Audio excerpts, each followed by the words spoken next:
Atmosphere like this level right now, he's getting nervous right now. He's nervous. He wanted this fight. Now he's talking a lot of mad. He's definitely real. I don't like him. I don't like him all. And just with these fights, I think it just brings that out in you. I think the more you dislike somebody, the better it is. David Benavidez delivered a chilling final message to David Morrell ahead of their February 1, 2025 showdown at the T-Mobile Arena in Las Vegas.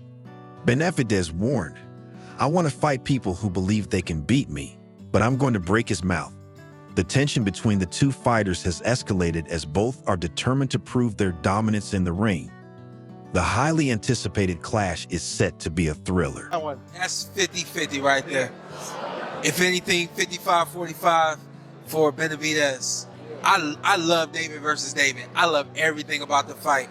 The thing I feel that Benavidez has over Morrell is experience, is true strength. Benavidez extended a handshake, but Morrell refused, intensifying their already heated rivalry. Tension mounted during their fiery face-offs, with both fighters exchanging verbal jabs ahead of the big night. Benavidez, known for his relentless pressure, remains confident, while Morrell, a skilled technician, believes he has the tools to dismantle his opponent. With both men undefeated, the stakes have never been higher. I think he's getting put into a corner now where he's running out of excuses. He said that the only thing I bring is 25 extra pounds and I'm not worth nothing, but he's asking 200 million and now he's gonna fight me in the same night. That shit's just stupid, bro. Like, just tell people you don't want to fight. You think his hunger is dissipated? I don't know. I can't talk to him about what his hunger is or how his training is or how he feels. I can only speak to him about myself, but for me, it looks like fear. It looks like fear, like he's scared. In an interview, Benavidez stated his fight with Morrell is personal, expressing strong dislike for him. He believes emotions like dislike fuel a fight's intensity, making it even more thrilling and adding to the stakes. For me, man, you know yourself. You know, there's just some fighters that want that challenge, that they want to challenge themselves. And this is why I chose this fight, because it looked like the hardest fight on paper, and I want to challenge myself. We're gonna go a little bit deeper into the relationship with y'all a little bit later, but before I move on, is the bad blood real? Like, you really don't like him? Yeah, You really don't like him? he's definitely real. I don't like him. I don't like him all. And just with these fights, I think it just brings that out in you. I think the more you dislike somebody, the better it is for the fight and for themselves. Yeah, I mean, that's what boxing is about. On the Ariel Helwani show, a heated discussion unfolded about David Morrell's upcoming fight with David Benavidez. The tension skyrocketed as both fighters clashed in a fiery argument, refusing to back down. The rivalry has reached new heights, making their showdown even more personal and promising an explosive battle. Intro 5. You know, hold on, before you get started, it's funny because you have so much stuff to say before the press conference, all this and that I'm a RoboCop, that he's gonna knock me out, that I don't have nothing. But now look at him, he's scared, you don't have shit to say. What's up with all that you were saying? How come you're not saying all that now? He's there, you can't even talk, he's all nervous. He's all nervous. Bro, he's just saying, Where's all bro, that you had the RoboCop, man, you had the RoboCop, you know what I mean? It was claimed that Morrell's management would earn more from the fight than Morrell himself, raising concerns about fighter pay and management deals in boxing.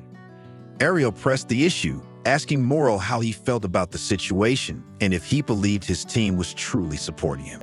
You said that Morrell's management is going to earn more money off this fight than Morrell himself, and you want to know how he's going to feel. About that. Look, now, So David, for David Morrell, what is your response to this? Is this all your true? managers, all your managers, bullshit. biggest You know, fight it's that bullshit, you ever man. got Let's that's go to the ever gonna get. Hey, All your Ham, managers are getting more money than you. Okay. How does that feel? I thought the managers were with you. I thought the people were with you. How your fucking managers making more money than you? How are they making more money than you? Morrell, is that true? How are they making more money? Bro, listen. Man, Ham, I think Why? that everybody's loving you. After I knock you out, they're all gonna cash you out. They're all gonna... David Benavidez provided an update on his training camp, stating everything is going smoothly as he prepares for Morrell. He's been pushing himself hard, sparring without injuries and ensuring he's in peak condition for fight night. My arms are short for my height, so I gotta find ways to get, you know what I'm saying? I bring this in, so it's here, I bring that in for maximum power, but also so I'm in a good range. Yeah. I can't be out here because I got shorter arms. From here, somebody like you gonna counter this. Yeah.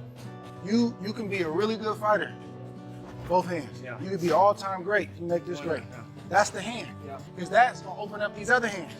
It's gonna make it easier. Anything you do, That blinds you. You're blinded. Bing. Here, bing.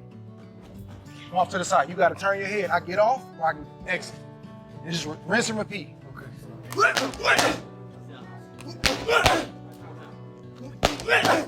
it right there.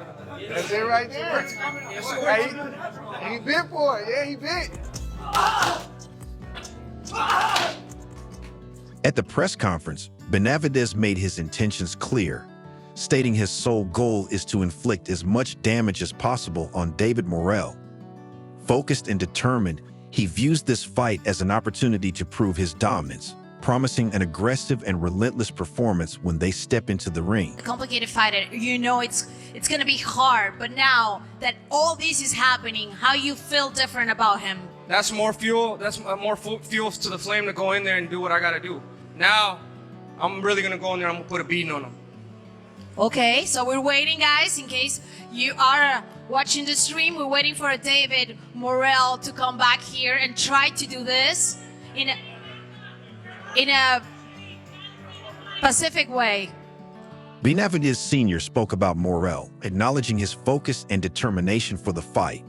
He recognized Morrell's motivation and hard training, but believes that despite his dedication, nerves are beginning to show, suggesting that the pressure may be starting to affect his preparation. Atmosphere like this level right now, he's getting nervous right now. He's nervous. He wanted this fight. Now he's talking a lot of shit. He's mad. You know, what the fuck? You know, he should be happy. So we're super motivated. You know, David's super focused. And these are the type of fights that we need. At the end of the day, you know, he has everything to gain. We have nothing to gain out of this fight, you know. We have everything to lose, nothing to gain, you know. But at the end of the day, it's a great fight for the people. People wanted to see this fight, and we're ready. We're ready to put him to sleep. Benavidez, a former world champion and the undefeated Mexican monster with a 29-0 record and 24 KOs, remains highly focused for every fight, including his showdown with Morrell. While Morrell has been trash-talking, Benavidez has kept quiet, taking note of everything said. He plans to respond not with words, but with action in the ring. Benavidez believes the trash talk only fuels the fight, making the upcoming clash even more intense. David Morrell, when he says... No, let me, I want to... You don't have power. Let me see. You don't have... I don't have power. I don't have power? No, I don't have power? Not for this. I'm going to show you. It broke my mouth. I'm going to show you. I'm going to show you. Hell no. I'm going to break your... Talking all that shit. Mouth. Hell Talking all that shit. Hell When you have a jaw brace on, You you don't know, have that's power. going to be... Man, That's my boy, gift to you boys That's do my this gift to more you. battle, man. Like, shut up, bitch. What the fuck you mean? What are you saying? You know. Man, you're the stupid. I'll beat the No, man. Okay, I won't what do beat you the do? Okay, baby, what do you beat do?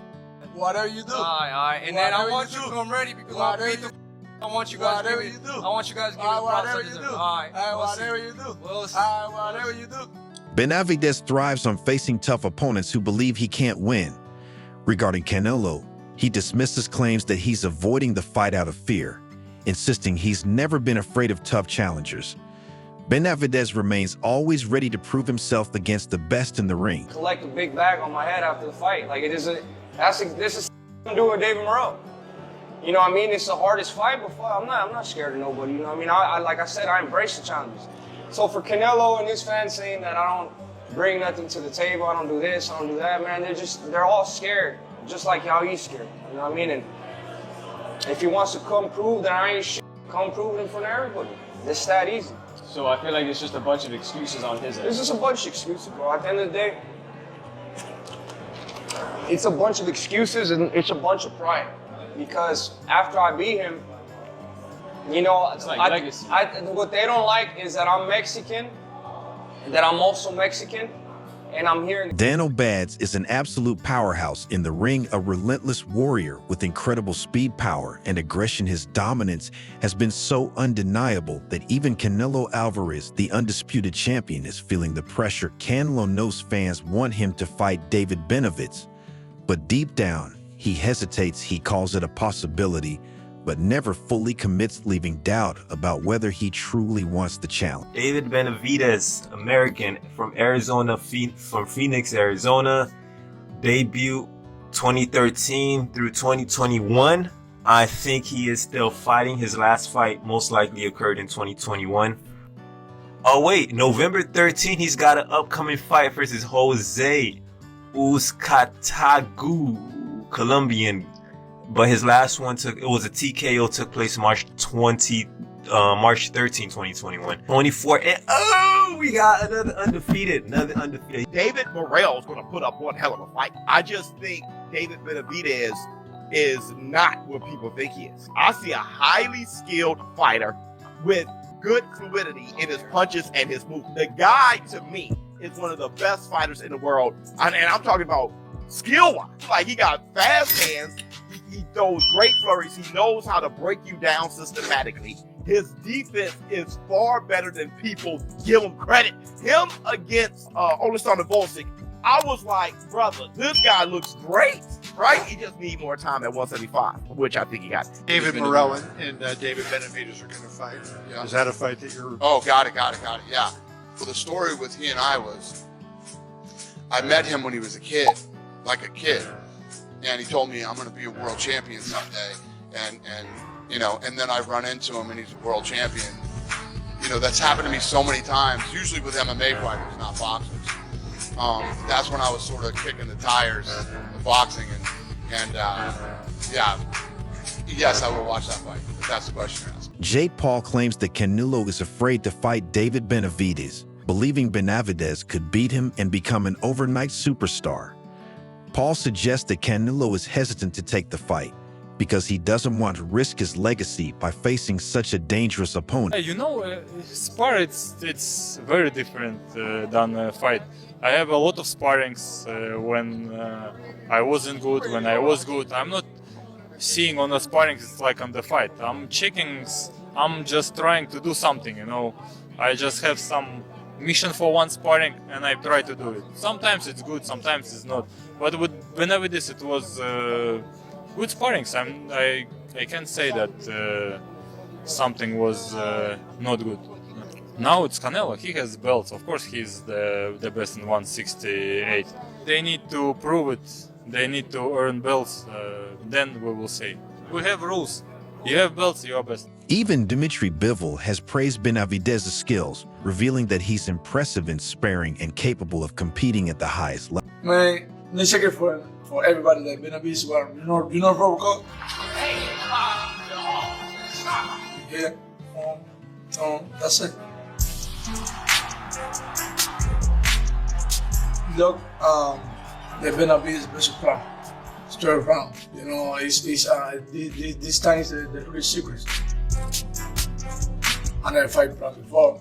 I mean, I think so plan have too much power for Benavidez. So you know, he's the big guy. He's as stronger too. So you have it like the good lefts. You training hard. You have power. You have everything. I mean, nothing for you. I can dance. I have move. You know, I can dance. Benavidez can dance. That's it. As Benavidez pushes hard for the fight, David Morrell is not far behind. Morrell is equally excited and committed, training intensely to ensure an incredible outcome. He sees this as a massive opportunity to showcase his skills and prove he belongs among the best in the division. I think the purer puncher probably is Morrell for one shot. He's the less experienced guy, but he's got that Cuban background, you know, with the amateur pedigree, over 100-something fights. He's got experience. Even though he's got a lot less fights professionally, he's got experience. He hasn't fought the resume professionally that Benavidez has, so that's in favor of Benavidez. The experience, always important. But also the pedigree, like I said, where he comes from, Cuba, how, you know, you come from that island that from the beginning when you first put those gloves on, it's all about becoming a world champ. You know, part of it is to escape the communist country, to get to a better life, to get to where you can pursue dreams, to get over here where you can become a world champion. And that is all there. But Benavidez comes from those bloodlines too, where it's all about with him and his father, you know, and his family. It's all about being a champion, staying a champion, being proud, representing yourself in and out of the ring as a champion. The power. Both guys are known for that. He says, quote, "I don't want to fight someone who doesn't mean something for my career. And the best out there now is David Morrell." I see him coming up to 175. He's talking about it. He's almost shut his ass up. And also, it would be a bigger pay-per-view if we wait later. His name is not that big, but I don't. They just talk the way you want your fighters to talk. And they're all about the smoke. They want to fight everybody. It seems like whoever would win the Morrell Benavidez, I get the shot. But at the end of the day, we got a guy who wants to fight a tough guy. David Morrell is so good. David Morrell is a high-risk, low-reward fighter. You have to overpay people to step in the ring with him. If you don't overpay him, you won't get him in the ring. It's as simple as that, Jack. So, David Morrell going into 2024, one of the most exciting fighters, got an exciting style, has a fan base in Minnesota. You know, that's the knock on the Cubans. No international distribution on the Cuban feed because they don't show the fights. Has a fan base in Minnesota. Now we need to see the fights. Vladimir Shishkin, Kristen and Billy. Any of those guys on the back end of the top 10, I want to see them in with him.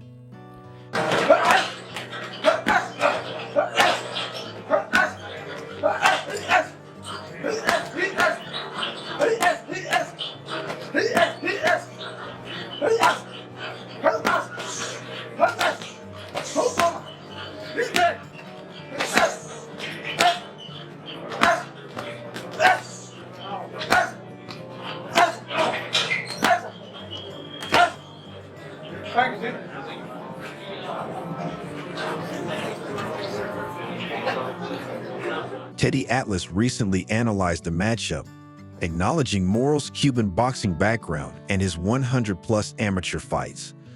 While less experienced at the pro level, Atlas emphasized that Benavidez is more controlled, technical, and battle-tested, making him a dangerous strategic fighter who knows exactly what he's doing inside the ring. There's a huge demand for this fight, Dave Morrell and David Benavidez. For me, though, I never had a huge demand for it because I think it's a bit early for Morrell. And when you look at his last fight, Riyadh season, David Morrell didn't look that good. But a lot of people don't think David Benavidez looked that good against Austin. I thought he looked great. I just thought he gassed out, but I thought he looked phenomenal. This fight, though, reminds me a bit of how they moved along Vargas. Remember when Vargas fought Trinidad? People wanted that fight until they saw it. He was a little too young, and he was showing a lot of promise, but I think they moved him along too quickly. Don't be surprised if David Benavidez give him a boxing lesson. David Benavidez, I think he's going to show some movement, shoot the jab, be busy. I think Morrell has a puncher's chance, and I think it's a phenomenal puncher's chance because he's so athletically gifted. Benavidez and David Morrell, right? This is the type of fights boxing needs. Two young fighters, great fighters in their division. They moved up to 175. They were at 168. The fight wasn't made there, but 175. David said, "You know what? Let's make this fight happen." The first few pictures, it looks like David has some weight to take off. He looks like the Tyson Fury of the 175, but that doesn't matter, right? It's all about your fighting technique, your fighting style. I think David Morrell has a great opportunity to showcase his skills, but I don't think it'll be enough to beat a David Benavidez. I think David Benavidez has a little bit too much power and too much combinations for David Morrell. David Morrell hasn't, fought anybody that is maybe top 2, top 3. David Benavidez has been in there with Caleb Plant, has been in there with some good fighters. So he is coming into the fight the favorite. But let me know what you guys think of that fight, all right? The difference between David Morrell and David Benavidez is clear. Benavidez is a non-stop, high-volume fighter who thrives on pressure, loves getting in close, and has raw aggression in his DNA. He has openly stated that Morrell's trash talk fuels his motivation, and he's determined to settle it in the ring. Benavidez Sr. has also acknowledged Morrell's skills, making it clear that Team Benavidez isn't underestimating him. He called Morrell a tough, talented fighter and assured that they are preparing at the highest level, knowing this will be no easy fight against such a dangerous and skilled opponent. Listen, I'll give massive props to Benavidez because I've rated Morrell very highly for a long time. In Los Angeles, I got to watch him up close, and I really wasn't impressed with what I saw, but I just think he had an off night. He's a very good fighter, and Benavidez really doesn't need to be taking that fight, but he is. So listen, big respect to David Benavidez. that's a great fight. And we want to see great fights. I hope there's more fighters like David Benavidez that said, no, I'll back myself. I don't give a fuck about Morrell. I know everyone rates him and he's this Cuban killer. I'll beat him. Get me in with him. Fair play. Well done, David Benavidez. Great fight as well. Really, really good fight. It's great to see us, isn't it? I mean, boxing's flat at the minute, but I really, really rate Benavidez. Hard to look past him, that one. While many favor Benavidez, there's a real chance this could go terribly wrong for him. Unlike most fighters in his position, Benavidez is taking a major risk. Rather than waiting for a Canelo payday, he's stepping up, essentially becoming the Canelo to Morrell by giving him a shot and putting his own future on the line. I say that every fight, but it's just I'm getting better and better. I'm more experienced. You know, now I'm physically, emotionally, spiritually, I'm at one with myself, and I'm just ready. I'm ready. These are the type of challenges I want. I don't shy away from no fight. If no fight or no fighter. You know what I mean? And that's definitely what I'm going to show February 1st. Do you think like you break them down like later in the rounds? Like, do you catch them early and break them down early like we saw with Andrade? To be honest with you, I'm going to just put a game plan together and I'm going to just follow my game plan. I don't know if it's going to come early. I don't know if it's going to come late. But I will be trying to knock them out. You know, that's what I do every single fight. I go in there and I just break people down and I beat the shit out of them. It's going to be the same thing. Given the last performance, I know you said at the post-fight you were injured, you're dealing with a lot of things. What do you make of like the perception of David at 175 from fans now? And do you think it's fair? To be honest with you, I don't care what nobody says. I know exactly what I do. I know that 7 weeks left to the fight, I tore a tendon. No, 8 weeks left to the fight, tore a tendon. I got closer to 4 weeks only using one hand. Morrell brings a unique blend of size, speed, and power with a knockout-oriented, aggressive approach. While less experienced, his athleticism, sharp angles, and southpaw stance pose serious challenges. Benavidez's tendency to square up and his forward-moving aggression could be exploited if Morrell counters effectively. However, Benavidez's relentless pressure, hand speed, and underrated skill set may prove too much for Morrell to handle.